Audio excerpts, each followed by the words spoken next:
Muy buenas tardes a todos los que nos alcanzan a escuchar a través de este medio. El pastor Samuel Ríos, en su segunda participación, ahora con el subtema sustentos que avalan o que nos hacen hacer creíble la doctrina o la teología del dispensacionalismo. Por allá va nuestro subtema.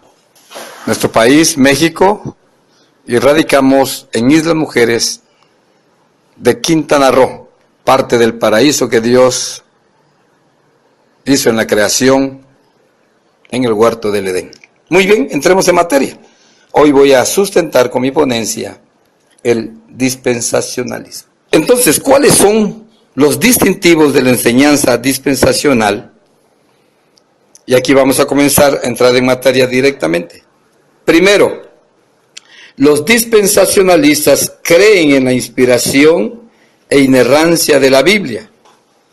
Por tanto, es necesario abrazar esta perspectiva de las Escrituras, especialmente cuando se cree en un plan profético que tiene todavía que cumplirse en la historia por un Dios que va a mantener su palabra. Entonces, el primer argumento a favor del dispensacionalismo es que creen al igual en nosotros en la inerrancia, inspiración e inmutabilidad de la palabra de Dios. En segundo lugar, los dispensacionalistas son consecuentes al estudiar las Escrituras con una metodología histórico-gramática, o llamado también método literal.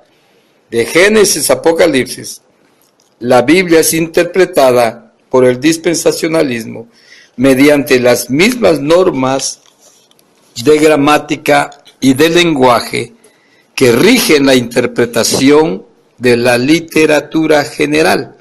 Es decir, no usan el método dogmático, racionalista, místico, alegórico, sino que tal como las doctrinas sanas y las bases de la interpretación, la exégesis y la hermenéutica se auxilian con este método gramático histórico, que tenemos que aceptar que es el vehículo más usado, aunque no seguro, pero nos ha dado resultado hasta el día de hoy. Los dispensacionalistas usan este método de interpretación. En tercer lugar, los dispensacionalistas creen que Dios expuso su plan de las edades de manera progresiva, es decir, que no todo ha sido explicado de golpe. Por ejemplo, las doctrinas de la Trinidad y de la Iglesia fueron reveladas línea sobre línea, aunque estaban implícitas en el Antiguo Testamento, no estaban tan explícitas. Significa que las sucesivas generaciones bíblicas recibieron una revelación en progresivo desarrollo hasta que cada doctrina del día de hoy quedó plenamente desarrollada. En cuarto lugar, los dispensacionalistas creen que Dios ha tratado de manera diferente con la humanidad en tiempos distintos de su historia. El Señor obró de manera diferente con Abraham que con Moisés, y más tarde con Israel. Ahora obra de modo diferente con su iglesia, que como lo hacía con los judíos bajo la ley. El dispensacionalismo, entonces, es el reconocimiento de esas distintas administraciones o gobierno de Dios a través de la historia bíblica. Un ejemplo, Adán no necesitaba fe para creer en Dios. Los antediluvianos solo tenían que entrar en el arca al creer en las palabras de Noé de un juicio venidero. En la ley había que llevar una ofrenda. Hoy en la gracia es otro método, es otra forma. Entonces, esto avala o fortalece o sustenta el pensamiento dispensacionalista. En quinto lugar, la historia del mundo no terminará repentinamente con el regreso de Cristo. Para sus propios propósitos divinos, el Señor estableció un plan para los acontecimientos del tiempo de fin. Este plan involucra el arrebatamiento de la iglesia. Prosigue en la restauración de los judíos con su prometido rey y su reino mesiánico. Y después, el juicio de la tribulación sobre las naciones, y así sigue el plan progresivo de las dispensaciones. Decía que en quinto lugar, la historia del mundo no terminará repentinamente con el regreso de Cristo. Para sus propios propósitos divinos, el Señor estableció un plan para los acontecimientos del tiempo de fin. Este plan involucra el arrebatamiento de la iglesia, la restauración de los judíos y su prometido rey y reino. El juicio de la tribulación sobre las naciones, luego el juicio sobre los perdidos, el juicio final y por último los cielos nuevos y tierra nueva. Entonces el dispensacionalismo recorre todos los periodos de la historia, desde la creación hasta la implantación de los cielos nuevos y la tierra nueva. Por tanto, en el campo profético, avala o basa la mayoría de sus enseñanzas y los mantiene en su orden apropiado. Finalmente, aunque la salvación de los escogidos forma parte del plan misericordioso de Dios, los dispensacionalistas creen que las Escrituras enseñan que las operaciones de su providencia resultarán en gloria a Él mismo, no simplemente en la salvación de los perdidos. Lo que Dios se ha propuesto para los ángeles, los perdidos, la nación de Israel y la creación misma redundará en el último término para honra y gloria de Él. Entonces, en estos primeros 3 audios, argumentamos las bases de la enseñanza dispensacional, como es creer en la inerrancia e inspiración de las Escrituras, estudiar el método gramático histórico o interpretar las Escrituras con ese método.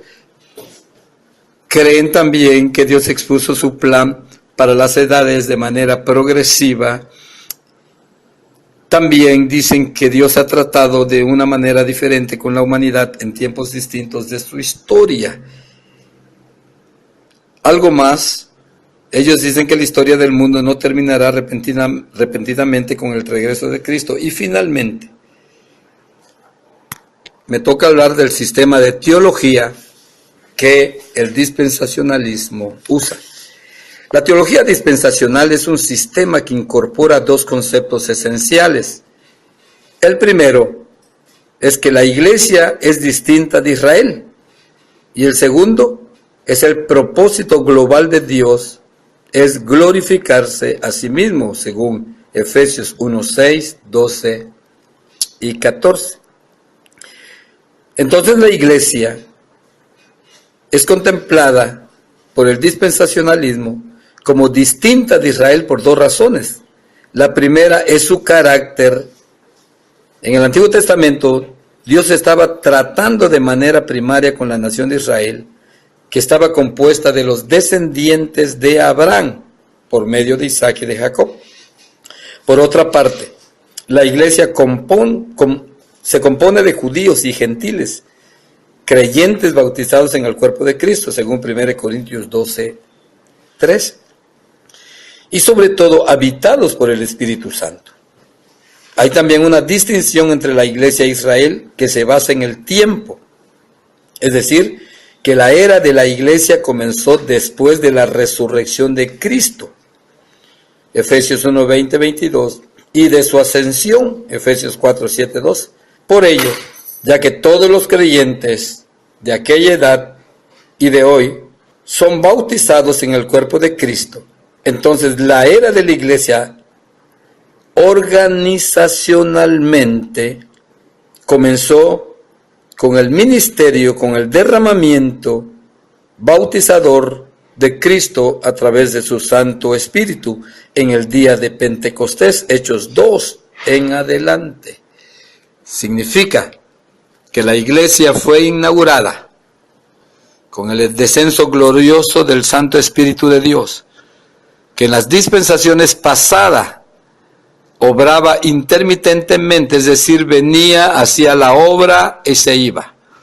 Pero hoy, en la dispensación de la iglesia, el Espíritu Santo vino en Pentecostés para quedarse interna y permanentemente con la iglesia hasta el día glorioso que Él entregue a la iglesia a Cristo en el día del arrebatamiento. Entonces la iglesia es un misterio que no fue revelado a las generaciones pasadas. Así lo enmarca el apóstol Pablo en Efesios 3, 5 al 9 y Colosenses 1, 26, 27. Este misterio ahora revelado incluye la unificación de creyentes judíos y gentiles en un cuerpo espiritual, que es la morada de Cristo en los creyentes, y el futuro arrebatamiento de este cuerpo unificado, según Pablo, en su primera carta a los Corintios, capítulo 15, 50 al 58. El dispensacionalismo hace esta clara distinción entre Israel y la iglesia, que es el resultado de la interpretación histórica gramatical, lo que decíamos en los audios pasados. La interpretación literal no la emplean solo los dispensacionalistas, pero sí que es privativo de ellos su uso consecuente en todas las áreas de la interpretación bíblica. El segundo concepto esencial es el del propósito de Dios de glorificarse a sí mismo. Las Escrituras no giran en torno al hombre como si su punto principal fuese la salvación, sino que se centran en torno a Dios, porque en Él está el centro de todo y el centro de su gloria. La gloria de Dios es el principio primordial que unifica todas las dispensaciones, y el programa de la salvación es sencillamente uno de los medios por los que Dios se glorifica. Entonces, el dispensacionalismo asienta que cada revelación sucesiva del plan de Dios para las edades, así como sus tratos con los escogidos, los no escogidos, los ángeles y las naciones, todo ello es para manifestación de su gloria. Ese es el sistema teológico que ellos, o que el dispensacionalismo usa para su sustento, para sustentar su teología. Y hoy queremos hablar sobre la hermenéutica de la teología dispensacionalista. La base fundamental de la hermenéutica dispensacional es la de la interpretación literal que da a cada palabra el mismo sentido que tendría en su uso normal. Esto es también designado como el método histórico-gramatical de interpretación.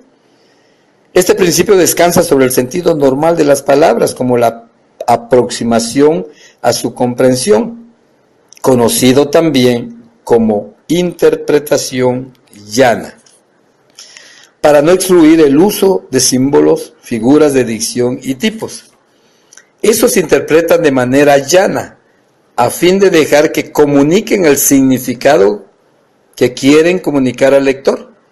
Los símbolos, las figuras de dicción y los tipos son instrumentos literarios normales que se usan para clarificar o resaltar pensamientos e ideas.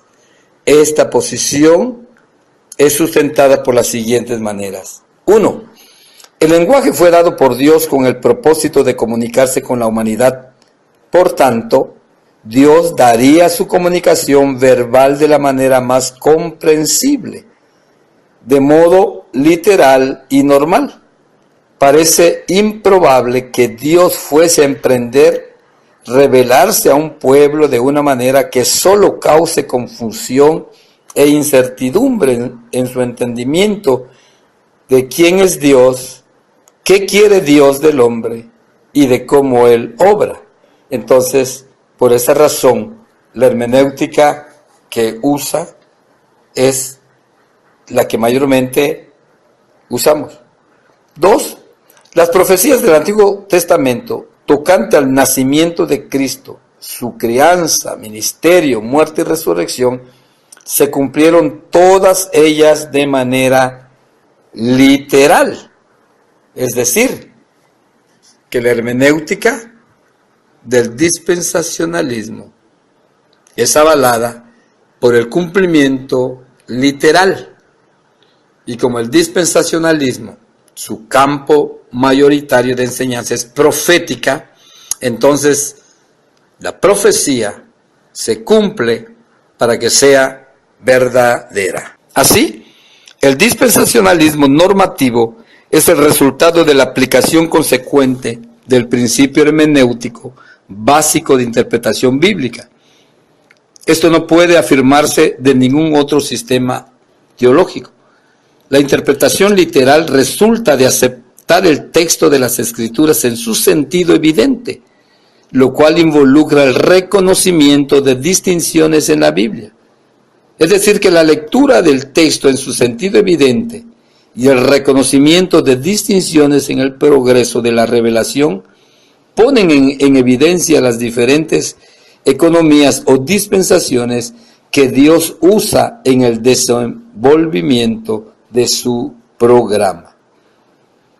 El coherente principio hermenéutico de la interpretación llana o literal que aplica el dispensacionalismo, entonces constituye el fundamento, el sustento para la teología, la doctrina o la idea del dispensacionalismo.